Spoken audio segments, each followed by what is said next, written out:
నా పేరు బంటు రమేష్. కాంగ్రెస్ పార్టీ సీనియర్ నాయకుడు నేను.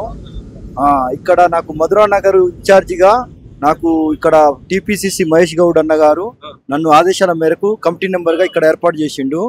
ఇక్కడ నవీన్ యాదవ్ గారు భారీ మెజారిటీతో గెలవబోతుండు. ఎందుకంటే ఇక్కడ మైనార్టీలకు కానీ, ఎస్టీలకు కానీ, బీసీలకు కానీ ఎంతో మందికి బీదవాళ్ళకి సాయం చేసిన వ్యక్తి.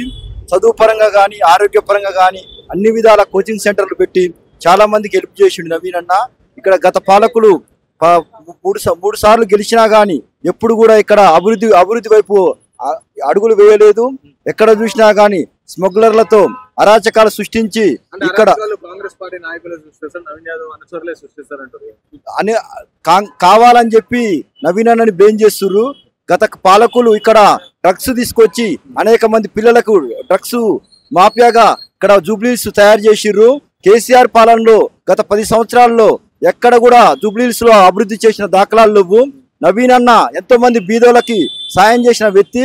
ఖచ్చితంగా ఇక్కడ 10,000 మెజారిటీ 50,000 మెజారిటీతో గెలవబోతుండు. నవీన్ అన్న గెలుపుకు అందరూ కూడా సహకరిస్తున్నారు. ప్రతి ప్రచారం చేస్తున్న వ్యక్తులు అందరూ కూడా పాజిటివ్గా ఉర్రు.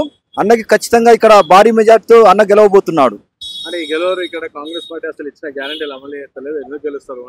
10 సంవత్సరాల పీరియడ్ లో ఎప్పుడు కూడా టిఆర్ఎస్ పార్టీ అనేకమైన పథకాలు తీసుకొచ్చింది, కానీ దాంట్లో 10% కూడా ముస్లింకి 12% ఇక్కడ రిజర్వేషన్ అమలు చేస్తా అన్నారు.